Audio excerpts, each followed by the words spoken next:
नमस्कार, मैं हूं आपके साथ तनु शर्मा। आप देख रहे हैं नर्मदा की पुकार। आइए नजर डालते हैं आज की बड़ी खबरों की ओर। गत एक सप्ताह से जिले में खराब मौसम और तेज सर्दी के कारण आम जनजीवन पूरी तरह से प्रभावित हुआ है। इसका असर गत दिनों मुख्यमंत्री जनसुनवाई कार्यक्रम के तहत गत मंगलवार 10 दिसंबर 2024 को संपन्न हुई जनसुनवाई में भी देखने को मिला, जहां शिकायतकर्ताओं के इंतजार में कलेक्टर सहित पूरा प्रशासनिक अमला मौजूद था, मगर बेहद कड़ाके की सर्दी की वजह से शिकायतकर्ता बहुत कम थे।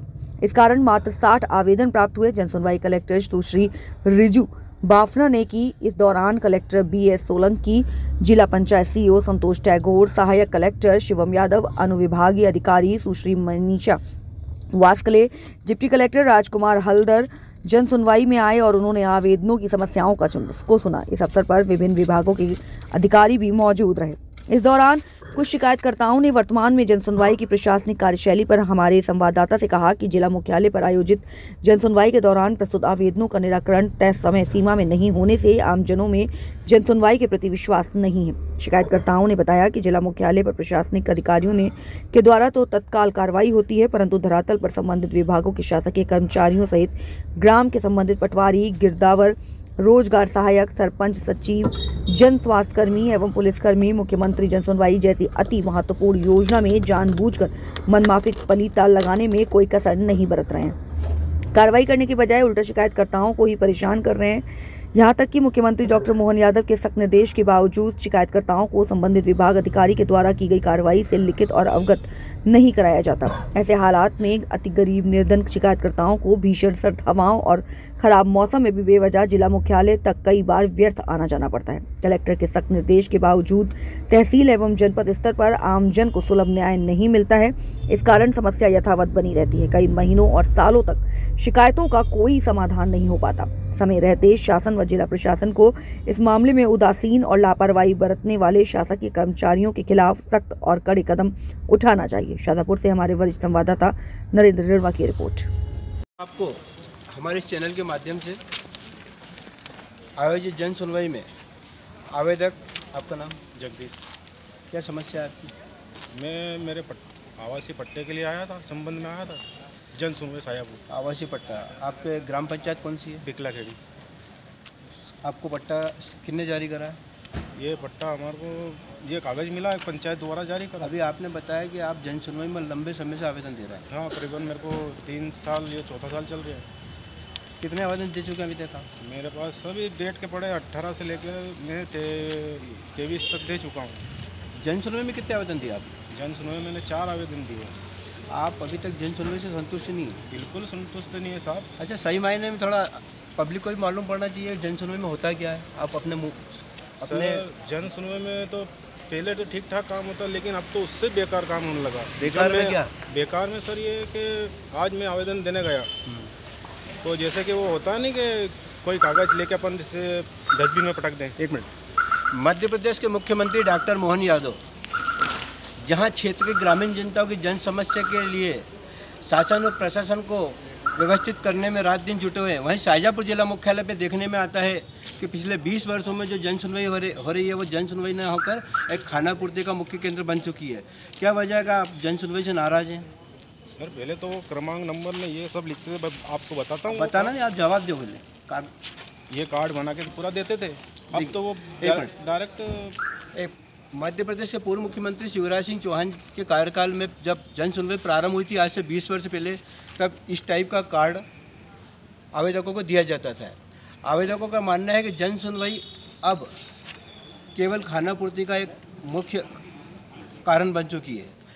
आमतौर पर देखा जाता है कि शाजापुर जिले में सुजालपुर काला पीपल में कम से कम 65% आवेदन, जहां स्वयं कैबिनेट मंत्री इंदर सिंह जी का विधानसभा क्षेत्र है, वहाँ सबसे ज़्यादा शिकायतें देखने में आती है। वहीं शाजापुर में ग्रामीण क्षेत्रों में जो पट्टे ग्रामीण आवास योजना के तहत बांटे गए थे, उसमें से आज जिनको पट्टे जारी किए गए वहाँ मौके पे कब्जा नहीं है। आपके पास कब्जा है? नहीं, कब्जा नहीं, बस ये कागज़ दे के फुर्सत कर दिया, बोलो कि अब आपका जो कब्जा है आप ले लो। भाई मैं क्या मुजरिम बन जाऊँ जाके? आपको पट्टा जारी करा ग्राम पंचायत के सचिव ने जी, वो पट्टा आपके पास में है, ये बस कागज ही है बस। बाकी पट्टे के एवज में उन्होंने पैसे मांगे जो अभी तक कब्जा नहीं मिला, क्या वजह है? खुलासा करेंगे आप? नहीं, मैं ये क्या पता क्या है, पर लेकिन जन सुनवाई में आपकी आपके आवेदन को अभी तक कार्रवाई क्यों नहीं हुई, क्या कारण?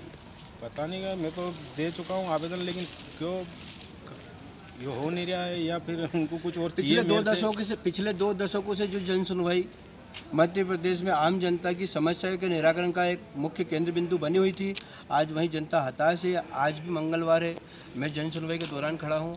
आज पब्लिक, आम जनता जन सुनवाई से अनुपस्थित है, वहीं प्रशासन आवेदनों के लिए इंतजाररत है। मैं शाहजहाँपुर से नर्मदा की पुकार के लिए विशेष संवाददाता Narendra Kumar. Thank you sir. Shahjahanpur जिला मुख्यालय में जन सुनवाई के दौरान आवेदक राकेश महिवाल द्वारा की गई शिकायत के संदर्भ में कुछ जानकारी देना चाहूँगा। सर, आपका शुभ नाम? मेरा नाम राकेश महिवाल। क्या समस्या है आपकी?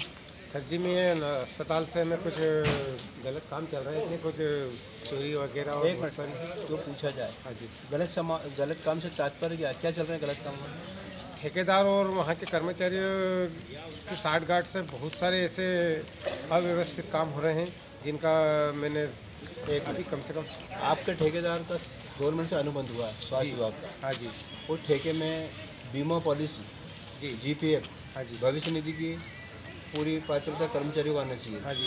इस ठेके में कितने कर्मचारी टोटल? 78 कर्मचारी है, जिसमें से एक का भी ना तो बीमा हुआ है और ना ही किसी का व्यवस्थित नियम अनुसार GPF जमा हो रहा है।